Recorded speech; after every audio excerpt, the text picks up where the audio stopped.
అవి డెవలప్ చేయాలి. After that natural growth rate అనేటువంటిది డెఫినెట్గా దానికి ఉండే ఉంటుంది. సో అందువల్ల హైదరాబాద్ విషయంలో మనకు ఎటువంటి అనుమానం ఉండాల్సిన అవసరం లేదు. అదేవిధంగా ఇంకా కొంతమంది చిన్న రాష్ట్రాల అభివృద్ధి కావేమో, జార్ఖండ్ ఎట్లా అయిపోయిందట కదా, ఉత్తరాంచల్ ఎలా అయిపోయిందట అనేటువంటి డౌట్స్ కూడా కొన్ని అప్పుడప్పుడు ఎక్స్ప్రెస్ చేస్తూ ఉంటారు. ఈరోజు దాని విషయంలో కూడా మనం ఒక క్లారిటీ తెచ్చుకోవాల్సిన అవసరం ఉంది. అసలు ముందు ఫస్ట్ ఆఫ్ ఆల్ తెలంగాణ అనేది చిన్న రాష్ట్రం కానే కాదు. ఈరోజు మన తెలంగాణ ఏర్పడిన తర్వాత మన భారతదేశంలో ఉండే మిగతా 15 రాష్ట్రాల కంటే కూడా తెలంగాణ రాష్ట్రం పెద్దగా ఉంటుంది. అంటే వీళ్ళు 16th స్టేట్, 15 రాష్ట్రాలు ఇంకా తెలంగాణ కంటే చిన్నవి ఉంటాయి ఈ రాష్ట్రంలో. అందువల్ల మనం చిన్న రాష్ట్రం కాదు, మన దేశంలో మనం 16వ పెద్ద రాష్ట్రంగా ఉంటాం. ఒకటి.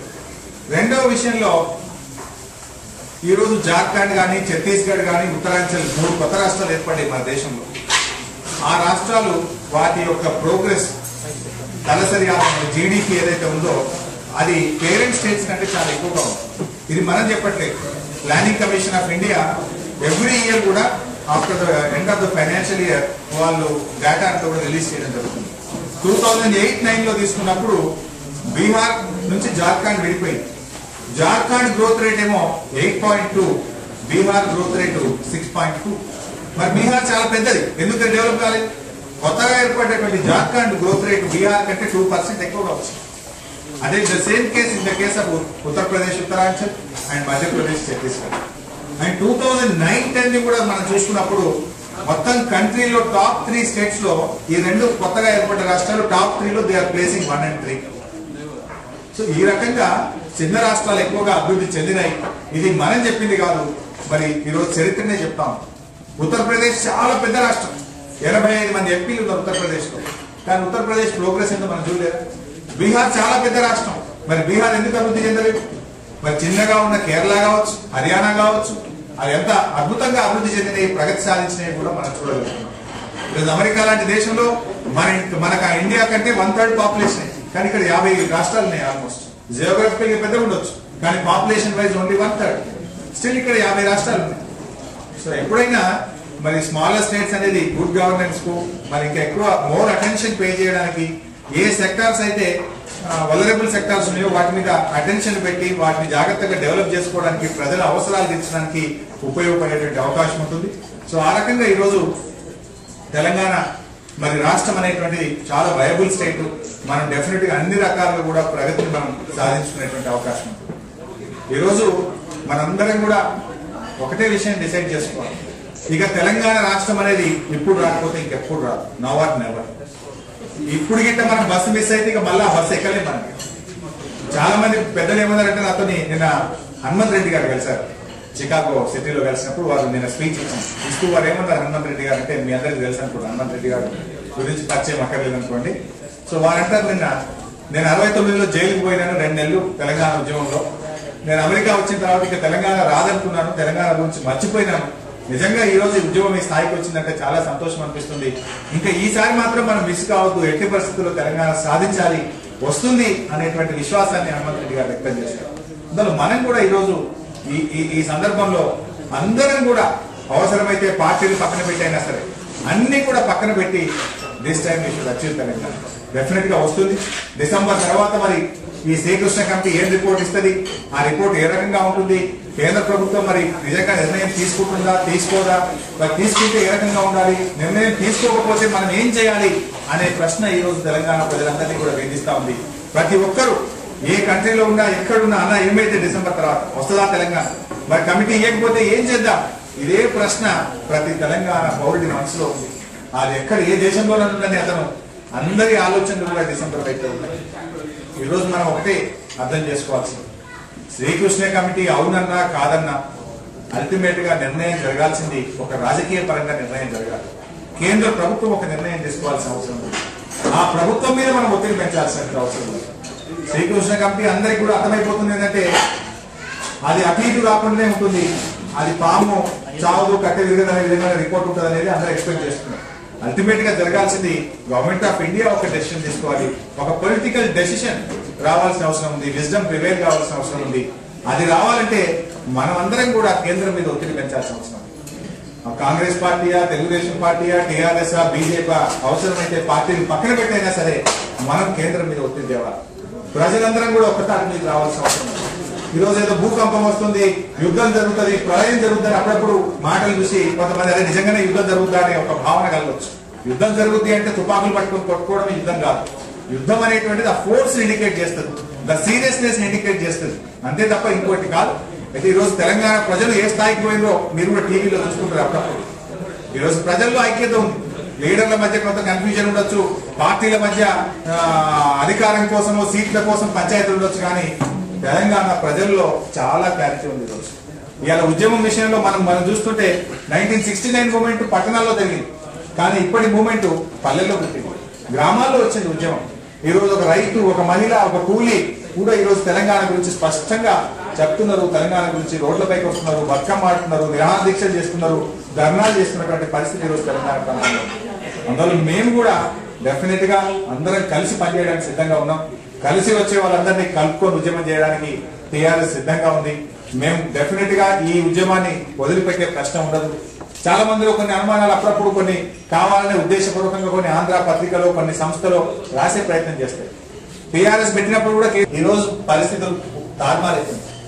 ఈ రోజు ఏమైపోయింది, గర్వంగా తెలంగాణ వాడు నాది కరీంనగర్ అని బల్ల బుద్ధి చెప్తున్నాడు, నాది పాలమూరు అని బల్ల బుద్ధి చెప్తున్నాం, నాది నల్లగొండ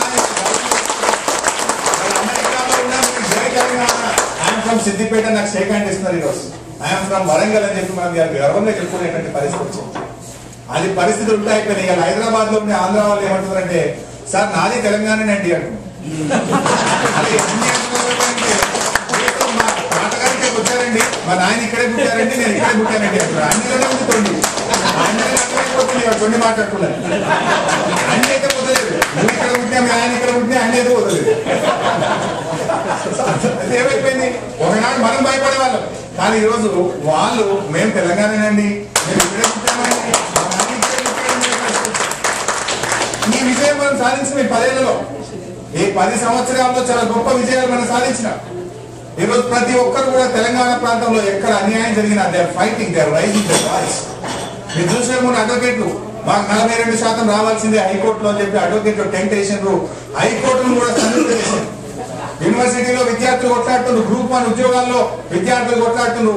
అది ఎక్కడైనా కావచ్చు, తెలంగాణకు అన్యాయం జరిగిందంటే ఒక కాన్ఫిడెన్స్ లెవెల్స్ అనేది మనం పెంచగలిగినాం. ఇంతకుముందు గట్టిగా చెప్పుకోవడానికి భయపడేది, కానీ ఈ రోజు యూనిటీ వచ్చిన తర్వాత ప్రతి ఒక్కరు కూడా they are raising their voice and they are fighting for their strength and they are fighting for their share. So New York లో తెలంగాణ మీటింగ్ అయిందనే మెసేజ్ ఇవాళ ఇండియాకు పోతే, తెలంగాణకు పోతే అక్కడ ప్రజల్ని, అక్కడ విద్యార్థులను, అక్కడ యువకులను, అక్కడ ఉద్యోగులను అందరినీ ఆలోచింపజేస్తుంది. కేంద్ర ప్రభుత్వాన్ని కూడా ఆలోచింపజేస్తుంది, పార్లమెంట్ ను ఆలోచింపజేస్తుంది. ఇవాళ ఇంత పెద్ద ఇంటలెక్చువల్ కమ్యూనిటీ ఎక్కడో ఈ 40 ఏళ్ల కింద 30 ఏళ్ల కింద పోయి న్యూయార్క్ నగరంలో సెటిల్ అయిన వాళ్ళు కూడా తెలంగాణ కావాలి, తెలంగాణ మీటింగ్ పోవడం ఏంటి అంటే ఎంత స్ట్రాంగ్ గా తెలంగాణ సెంటిమెంట్ ను ఉంది అనేటువంటిది ఇండికేట్ చేయడానికి ఉపయోగపడుతుంది. మన December 9 తర్వాత తెలంగాణ ఉద్యమం బాగా జరిగేటప్పుడు TDF నుంచి చాలా మంది మిత్రులు హైదరాబాద్కి వచ్చారు. తెలంగాణ వచ్చిందని సంతోషంగా పెద్దలు మధుకర్ రెడ్డి గారితో పాటు వారి ఫ్రెండ్స్ అందరూ ఒక 30-40 మంది వచ్చింది అమెరికా నుంచి. So there was some confusion after December 9. వాళ్ళు రాజీనామా చేయడం, వస్తుంది రాదు, ఫైటింగ్ ఈస్ గోయింగ్ ఆన్. ఆ టైంలో హైటెక్ సిటీ దగ్గర సీమాంధ్ర వాళ్ళు తెలంగాణ వద్దు అని ఒక మానవహారం చేస్తున్నారు. అంటే హైదరాబాద్ నగరంలో హైటెక్ సిటీ దగ్గర సమైక్యాంధ్ర జిందాబాద్ అని ఒక మానవహారం చేస్తున్నారని ఒక మెసేజ్ వచ్చింది, టెక్స్ట్ మెసేజ్. ఆ మెసేజ్ చూసుకొని మధుకర్ రెడ్డి గారు గిట్ట వాళ్ళకి చేస్తామని హైదరాబాద్ లో మానవహారం చేస్తాం, వాళ్ళని చేయలేం, వాళ్ళని మేము అడ్డుకుంటాం, మేము పోయి మానవహారం చేస్తామని చెప్పి ఈ ఏజ్ లో మధుకర్ రెడ్డి గారు వీళ్ళందరూ పోయి అక్కడ మానవహారం చేశారు. వాస్తవానికి వాళ్ళు రాలే, సమైక్యాంధ్రుడు ఎవరు రాలే, అక్కడ మానవహారం చేయలేదు, కానీ మనోళ్ళు పోయి మాత్రం మానవహారం చేసిండ్రు. రోడ్డు మొత్తం ఆపింది, ఆపితే పోలీసులు అరెస్ట్ చేసి వీళ్ళందరూ వచ్చి పోలీసులు అరెస్ట్ చేసి దర్గా పోలీస్ స్టేషన్ లో పెట్టారు. నేను ఎక్కడో ఉన్న టీవీలో స్క్రోల్ వస్తుంది, TDF తెలంగాణ NRIs అరెస్ట్ అయ్యారు, దర్గా పోలీస్ స్టేషన్ లో ఉన్నారు. నేను రస్ట్ ఆ పోలీస్ స్టేషన్ మేము పోతే నిజంగా కళ్ళలో నీళ్ళు వచ్చినాయి. ఒక కుర్చీలు లేవు కూర్చోడానికి, కింద పోలీస్ స్టేషన్ మెట్ల మీద చెట్ల కింద నిల్చొని జై తెలంగాణ జై తెలంగాణ అంటున్నారు. Police station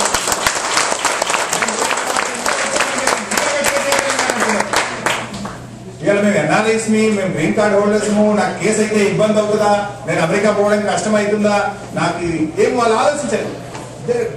jump into the moment.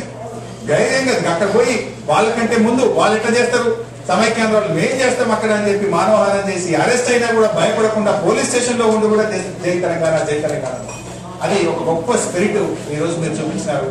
ఆ స్పిరిట్ కంటిన్యూ కావాలి, తెలంగాణ వచ్చేదాకా కావాలి. రేపు తెలంగాణ వచ్చిన తర్వాత మనం సాధించుకున్నటువంటి తెలంగాణను ఒక బంగారు తెలంగాణగా మార్చుకోవడం, మన ఏ కష్టాలైతే మనం పడ్డమో రేపటి మన భావితరాలు పడకుండా అది బ్రహ్మాండంగా అభివృద్ధి చెందుకుంటూ మన కల్చర్ను మన ఐడెంటిటీని అన్ని కూడా మనం ప్రొటెక్ట్ చేసుకుంటూ ఈ దేశంలోనే ఒక అత్యుత్తమమైన రాష్ట్రంగా ముందుకు సాగే దిశలో మీ అందరి సహాయ సహకారాలు ఎల్లవేళ ఉండాలని కోరుకుంటూ సెలవు. జై తెలంగాణ.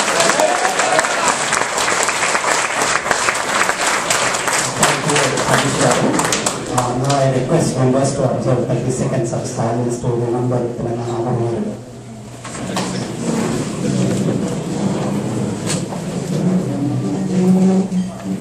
తెలుసు ఒక 5-6 మేము రిజైన్ సిద్ధంగా ఉన్నాం.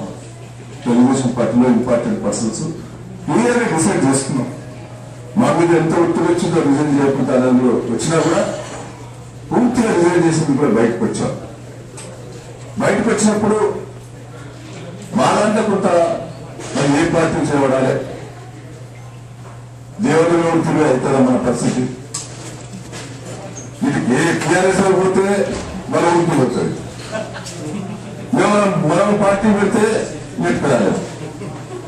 అంటే కొంత ఇబ్బందికర పరిస్థితులు కొంత ఆగిపోయింది తప్ప తెలంగాణ విషయంలో చిత్తశుద్ధి లేదనే దాంట్లో అది తప్పని కూడా ఈ సందర్భంగా మీకు తెలియజేస్తున్నాం. దయచేసి 40 మంది ఎమ్మెల్యేల 39 ఎమ్మెల్యేల ఒక 20 మంది ఎమ్మెల్యేలు అయితే పూర్తిగా చిత్తశుద్ధి ఉంటున్నాం. దాన్ని కేంద్రం సరైన తీరులో నిర్ణయం తీసుకురాకపోతే మా బాధ మేము వదిలిపెట్టేందుకు సిద్ధంగా ఉన్నామని ఈ సందర్భంగా తెలియజేస్తున్నాం.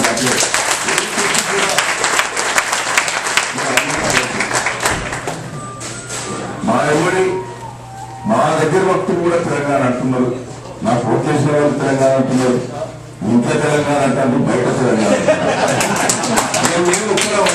ఎందుకు అనుమానపడతామని ఒక్కసారి మీరు ఆలోచిస్తారు. అంటే నేను అంటే 4 సార్లు ఎమ్మెల్యే ఒకసారి ఎంపీ అయ్యాను, నాకు చాలు. ఆ వరంగల్ జిల్లా ప్రజలు ఇప్పటికే నన్ను బాగా అన్నారు. నేను పెద్ద నాకు ఇంతకంటే పెద్దగా కావాల్సింది కూడా వెళ్ళేది. నాకు ఈ రోజు ఎన్నో ఇబ్బందులు అక్కడ ఉన్నా, ఎన్నో కష్టాలు ఉన్నా టీడీఎఫ్ ఆహ్వానం మీద ఇటు రావడం జరిగింది.